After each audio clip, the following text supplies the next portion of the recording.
Hello everyone, myself Shweta Yadav. Welcome to Quality Education. Today we are going to discuss about the topic BRICS. So, जैसा कि आप देख सकते हैं कि ये जो वर्ड है BRICS, इसका हर लेटर एक कंट्री को रिप्रेजेंट कर रहा है, right? Like B stands for Brazil, R stands for Russia, I stands for India, C stands for China and S stands for South Africa. Fine. Idea of BRIC was discussed first time in UN General Assembly in New York in 2006. BRICS का जो idea first time discuss हुआ था वो कहाँ हुआ था? वो ये सारे के सारी जो कंट्रीज हैं ये मिली थी यूएन जनरल असेंबली में, और वहीं इन कंट्रीज ने चारों, सारी नहीं सिर्फ ये चारों brick, like Brazil, Russia, India and China, तो ये चारों कंट्रीज जब यूएन जनरल असेंबली में मिली तो इन्होंने ये डिस्कस किया कि एक ऐसी ऑर्गेनाइजेशन होनी चाहिए जो कि जो यूएस हेजेमनी है उसे काउंटर कर सके, ठीक है? अब इन चारों में भी सबसे ज्यादा जो दिमाग चल रहा था वो किसका चल रहा था? रशिया का। क्यों? इसलिए क्योंकि यूएसएसआर के डिसइंटीग्रेशन के बाद रशिया अकेला हो गया, ठीक है? और रशिया अकेला हो गया पहली चीज, और दूसरी चीज क्या है कि यूएसएसआर के डिसइंटीग्रेशन से पहले, जैसे कि आपको पता है कि पूरा वर्ल्ड बाइपोलर पावर में डिवाइडेड था, ठीक है? यानी कि दो पावर्स में पूरा वर्ल्ड डिवाइडेड था। एक पावर थी यूएसएसआर और सेकंड पावर थी यूएसए, ठीक है ना? उसके बाद में क्या हुआ कि जब यूएसएसआर का डिसइंटीग्रेशन हुआ तो सारी की सारी पावर चली गई यूएस के पास, है ना? पूरी पावर यूएस के पास चली गई और यूएस हेजेमनी इतनी ज्यादा स्ट्रांग हो गई कि कोई भी उसको काउंटर नहीं कर पा रहा था। तो रशिया ने सोचा कि कोई तो ऐसा होना चाहिए जो यूएस हेजेमनी को काउंटर कर सके, तो वो कौन होगा? तो ही थॉट कि चलो एक काम करते हैं कि कुछ कंट्रीज मिलके एक ऐसी ऑर्गेनाइजेशन बनाते हैं जो यूएस हेजेमनी को काउंटर कर सके। तो उसको ये मौका मिला यूएन जनरल असेंबली में, जब वहाँ पे रशिया के साथ ब्राजील, इंडिया और चाइना भी मिले, तो इन चारों ने बैठ के डिसाइड किया कि चलो हम एक ऑर्गेनाइजेशन स्टार्ट करते हैं जिसका नाम इन्होंने रखा ब्रिक। फाइन। और इस ऑर्गेनाइजेशन का मोटिव क्या था? इस ऑर्गेनाइजेशन का मोटिव था कि ये वेल मोटिव्स के ऊपर एक डिफरेंट वीडियो मैं बनाऊंगी, ठीक है? उसमें हम मोटिव्स पे डिटेल में डिस्कस करेंगे, लेकिन अभी थोड़ा आप समझ लीजिए। मोटिव ये था कि एक दूसरे की हेल्प से खुद को और सामने वाले को डेवलप करना, ठीक है? स्पेशली जो कंट्रीज इस ऑर्गेनाइजेशन में हैं वो कंट्रीज एक दूसरे की हेल्प से एक दूसरे को डेवलप करेंगी, खुद को डेवलप करेंगी, है ना? स्ट्रॉन्ग बनेंगी। एज आपने सुना ही है, एकता में शक्ति होती है, ठीक है? एक एक कंट्री अकेले अलग अलग एफर्ट करे उससे इतना ज़्यादा आउटपुट नहीं आएगा। अगर कि 4-5 कंट्री मिलके कोई एफर्ट करे तो उसका जो आउटपुट होगा वो ज़्यादा होगा, है ना? तो वो ज़्यादा मजबूत होगी, तो यूएस हेजेमनी को काउंटर करने में सक्षम हो सकती है। फिर अब यहाँ पे क्या था, ये आइडिया डिस्कस हुआ और इसका काम स्टार्ट हो गया। जैसे मैंने आपको बताया कि स्टार्टिंग में इट वाज नॉट ब्रिक्स, ये सिर्फ ब्रिक था और ये स्टार्ट हुआ था विद 4 कंट्रीज। तो वो 4 कंट्रीज कौन सी थी? Brazil, Russia, India and China. तो इसका जो नाम था वो सिर्फ ब्रिक था, ब्रिक्स नहीं था, ठीक? उसके बाद क्या हुआ, इसकी जो फर्स्ट मीटिंग थी दैट वाज इन 2009। देखो आइडिया डिस्कस हुआ 2006 में, वहां से इसका काम शुरू हो गया। उसके बाद इसकी फर्स्ट मीटिंग हुई 2009 में, कहाँ? रशिया में। रशिया में इसकी फर्स्ट मीटिंग हुई, और जब फर्स्ट मीटिंग हुई और उसमें काफी चीजें डिस्कस हुई, ये और ज्यादा तेजी से अपने काम करने लगा, तो क्या हुआ, दूसरी कंट्रीज को भी लगा कि हाँ ब्रिक इज वर्किंग, तो दूसरी कंट्रीज भी ब्रिक को ज्वाइन करने की कोशिश करने लगी। और उन कंट्रीज में सबसे आगे क्या रहा? उन कंट्रीज में सबसे आगे रहा साउथ अफ्रीका। हालांकि अभी तक साउथ अफ्रीका के अलावा किसी और ने नहीं करा है, ठीक है? उसका भी एक रीजन है, वो हम ब्रिक्स की प्रॉब्लम्स में डिस्कस करेंगे। तो 2010 से साउथ अफ्रीका ने अपने एफर्ट्स स्टार्ट कर दिए ब्रिक को ज्वाइन करने के लिए। As I have written in 2010 South Africa began efforts to join the BRIC, ठीक है? तो साउथ अफ्रीका ने क्या कहा, अपनी इच्छा जताई ब्रिक कंट्रीज के साथ में, ठीक, कि भाई मुझे भी ब्रिक ज्वाइन करना है।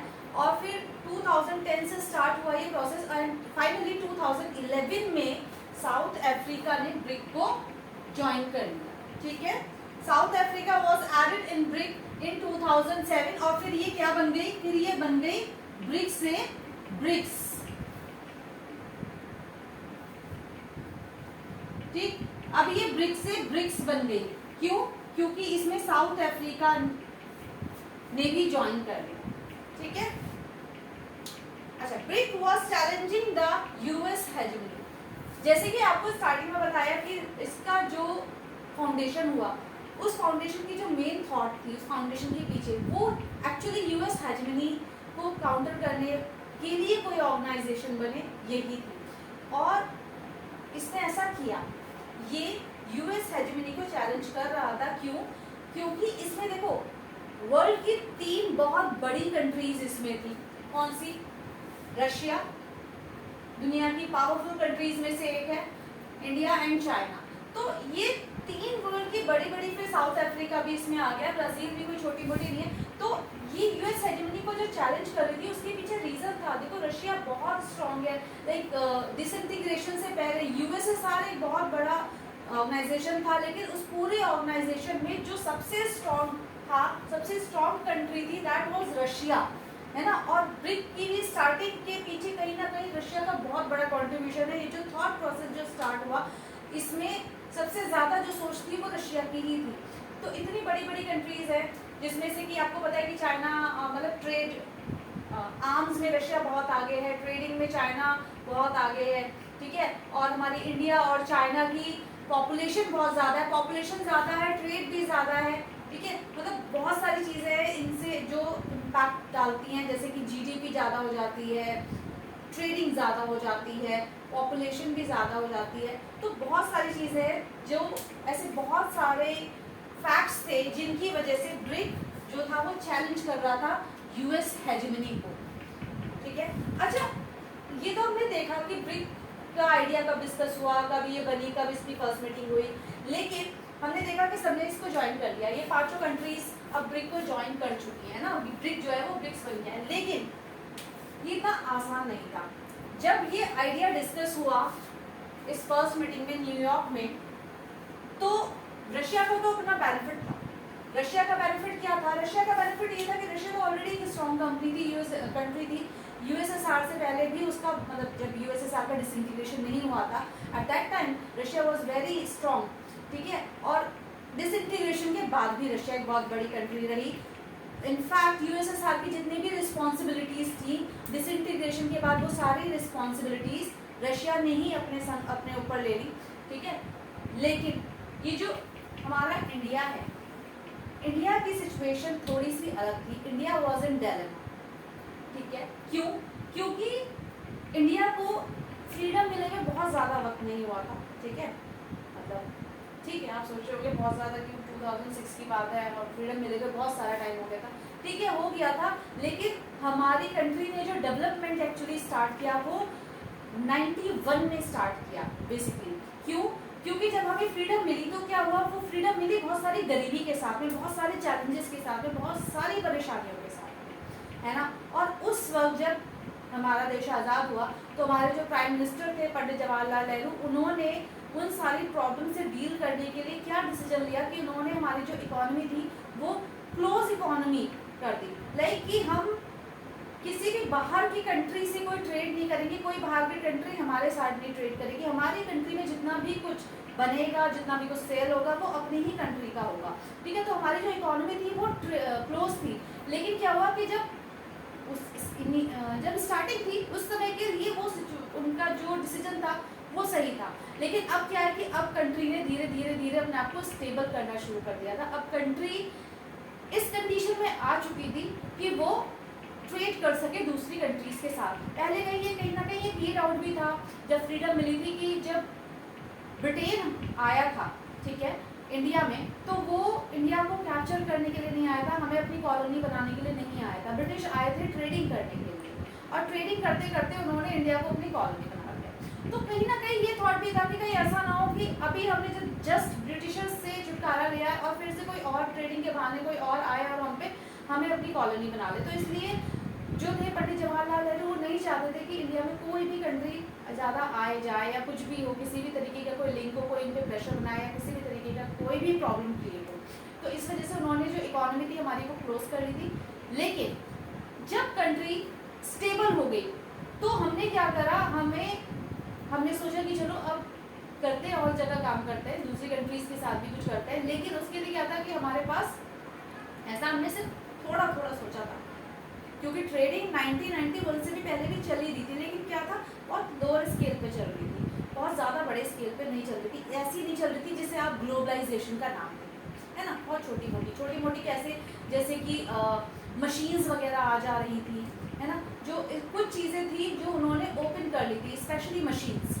ओके, तो अब क्या हुआ, जब इंडिया को आगे थोड़ा और डेवलपमेंट के लिए फंड्स की नीड हुई, तो फंड्स की नीड हुई तो हमने IMF से हेल्प मांगी कि हमको फंड्स की नीड है, ठीक है। तो IMF ने क्या करा, देखो IMF जो है उस पे, जैसे कि हम बने बात करें कि US हेजेमनी है भाई, उनकी सबसे ज़्यादा चलती है, और IMF पे US बहुत ज़्यादा IMF के साथ बार्गेनिंग करता है, तो हमने हेल्प ली IMF से। लेकिन IMF ने हमें हेल्प देने के बदले में किसकी शर्त हमारे सामने रखी, US, ठीक है। US ने उनको बोला कि ठीक है, लेकिन हेल्प के बदले में, जो फाइनेंशियल हेल्प होगी उसके बदले में इंडिया को हमारे साथ ट्रेडिंग करनी है। तो IMF ने हमारे सामने ये कंडीशन रखी कि हमें अपनी ट्रेडिंग ओपन करनी होगी, अपना मार्केट ओपन करना होगा, जो इकोनॉमी हमारी क्लोज है उसे ओपन इकोनॉमी में चेंज करना होगा, ठीक है। तो ठीक है, हम मान गए, ओके फाइन, हमने अपनी इकोनॉमी को ओपन इकोनॉमी में चेंज कर दिया, अब ट्रेडिंग स्टार्ट हो गई, ग्लोबलाइजेशन का बूम हो गया, ठीक है, IPL हो गया, LPG हो गया, फाइन। उसके बाद में क्या हुआ, LPG रिफॉर्म के बाद अब चीज़ें हमारी धीरे धीरे स्टेबल होना शुरू हुई थी, और उस समय पे क्या हुआ, अभी 1991 में ग्लोबलाइजेशन स्टार्ट हुआ, हम स्टेबल होने शुरू हुए, और 2006 में ये ब्रिक का आइडिया डिस्कस हुआ। तो इंडिया उस समय पे नहीं चाहता था कि जो हमने ग्रोथ पकड़ी है वो ग्रोथ हमारी किसी भी तरीके से कम। क्यों? ऐसा नहीं है कि ब्रिक को ज्वाइन करने से ग्रोथ कम हो जाएगी, बात ये है कि इंडिया US से कोई भी डायरेक्ट कन्फ्रंटेशन नहीं चाहता था, किसी भी तरीके की कोई भी प्रॉब्लम नहीं चाहता था। रीज़न उसके दो थे कि पहला तो हमें जो हमारी जो डेवलपमेंट हुई है, जो हमारा ग्लोबलाइजेशन हुआ है, हमें जो IMF से लोन मिला है, वो सब किसकी वजह से मिला है, US। अगर हम US से प्रॉब्लम क्रिएट, US के साथ अपने टर्म्स बिगाड़ लेते हैं तो क्या है, हमें जो इकोनॉमिक इंस्टीट्यूशंस हैं वर्ल्ड लेवल के, वो हमें हेल्प करना कम कर देंगे, ठीक है। तो हम US से कोई डायरेक्ट कन्फ्रंटेशन नहीं चाहते थे। दूसरी क्या चीज़ थी कि इंडिया को ये भी था कि अगर ये जो ब्रिक का आइडिया है, ठीक है, अच्छी बात है कि ये जो US हेजेमनी है इसे काउंटर करना बहुत ज़्यादा ज़रूरी है, लेकिन अगर ये आइडिया फ्लॉप हो गया, ठीक है, अगर ये आइडिया फ्लॉप हो गया, नहीं चला, तो क्या करेंगे, तो US कहेगा अच्छा भाई तुम भी हमारे अगेंस्ट में खड़े हुए थे ना ब्रिक के साथ, ठीक है, अब से तुम्हें देख लेंगे हम, ठीक है। तो जितनी भी हेल्प हमें US की तरफ से मिल सकती थी या मिल रही थी, वो क्या हो जाता, वो क्लोज हो जाती। तो ये सब चीज़ें जो थी वो इंडिया के माइंड में थी, वो किसी US इतनी ज़्यादा पावरफुल है कि उसके साथ कोई भी उलझना नहीं चाहता, ना तब ना अब, फाइन। तो ये सारी चीज़ें थी जिसकी वजह से इंडिया चाहता था कि वो ब्रिक को ज्वाइन ना करे। लेकिन फिर हुआ क्या, इंडिया ने कुछ चीज़ें ऑब्जर्व करनी शुरू करी। India observe that US can misuse the unipolar power. तो इंडिया ने ये चीज़, जो हमारे उस समय जो प्राइम मिनिस्टर थे हमारे, ठीक है, उन्होंने ये चीज़ नोटिस करनी शुरू करी कि जो ये यूनिपोलर पावर है, मिसयूज इसका हो सकता है US के थ्रू। कैसे? देखो, एक ही अगर किसी एक पर्सन के पास बहुत सारी पावर्स आ जाए तो क्या होगा, वो डेंजरस भी हो सकता है ना। तो अब यहाँ पे क्या है, सिर्फ एक कंट्री के पास इतनी सारी पावर आ गई कि वो वर्ल्ड में किसी भी कंट्री को जैसे चाहे वैसे ट्रीट कर सकता है और करवा सकता है ना, खुद नहीं कर सकता। तो जैसे कि अगर US नहीं चाहता तो IMF हमें लोन नहीं देता, IMF और भी जो इंस्टीट्यूशन है वो हमें किसी भी दूसरी कंट्री को कहके किसी और कंट्री के ऊपर कुछ भी करवा देता था कि आपको इससे ट्रेड नहीं करना, ये नहीं करना। तो ऐसा लग रहा था कि ये जो है US जो है ये अपनी यूनिपोलर पावर का मिसयूज कर सकता है ना। तो ये चीज़ नहीं होनी चाहिए, as it was started the sanctions on Iraq and Iran. तो ऐसा नहीं है कि इंडिया ये जो सोच रही थी ये ऐसे ही सोच रही थी कि ऐसा ना हो जाए, उसके पीछे रीजन था। रीजन क्या था कि इंडिया ने ऑब्जर्व करना शुरू करा कि यूएस ने इराक और ईरान पे सैंक्शंस लगा दिए, ठीक है, सैंक्शंस लगा दिए। उसमें क्या उन्होंने उनके ऊपर क्या एलिगेशन लगाया कि यहाँ पे क्या है कि आर्म्स बन रहे हैं एंड न्यूक्लियर वेपन्स बन रहे हैं, जिनसे क्या है कि विश्व शांति भंग हो सकती है एंड ऑल, ठीक है। और उसके साथ साथ ये सब चीजें इनके ऊपर सैंक्शंस लगा दी और ट्रेड एम्बार्गो लाइक जो बाकी की कंट्रीज हैं उनके साथ इनकी ट्रेडिंग बंद करवा दी। बाकी सभी कंट्रीज को कह दिया कि कोई भी कंट्री इराक और ईरान के साथ ट्रेडिंग नहीं करेगी। पेट्रोल का आना जाना भी खत्म हो गया है ना। तो इस तरीके से यूएस ने क्या है अपनी हेजेमनी का, अपनी पावर का मिसयूज करना शुरू कर दिया था। दूसरा हम क्या देख रहा था, इंडिया क्या देख रहा था, that dependent on US dollar and economic institution. दूसरा इंडिया ये देख रहा था कि we are too much dependent on US dollar and economic institution. कैसे कि देखो यूएस डॉलर के ऊपर तो जब आप उसके संग ट्रेडिंग कर रहे हो और जो भी यूएस डॉलर की जो सिचुएशन है वो पूरे वर्ल्ड में अलग है ना। हमारी किसी भी कंट्री का अगर आप कुछ भी लाइक मेजर करते हो पैसों को लेके तो वो क्या है कि वो किस में काउंट होती है, डॉलर्स में, है ना। तो डॉलर की सिचुएशन बिल्कुल अलग है। तो एक तो यही चीज लग रही थी कि यूएस जो है वो हर जगह ऊपर है। दूसरा इकोनॉमिक इंस्टीट्यूशन की अगर हम बात करें तो इकोनॉमिक इंस्टीट्यूशंस में क्या हो रहा था, जैसे कि अभी आईएमएफ की बात करी कि इंडिया ने आईएमएफ से लोन लिया, ठीक है, लोन लेने के लिए बोला। आईएमएफ की अपनी कोई कंडीशन नहीं थी, उन्होंने क्या करा, उन्होंने यूएस की कंडीशन को हमारे सामने रखा। तो मतलब यूएस की वजह से जो दूसरी इकोनॉमिक इंस्टीट्यूशंस हैं वो भी यूएस के प्रेशर में आके काम करते थे। क्यों?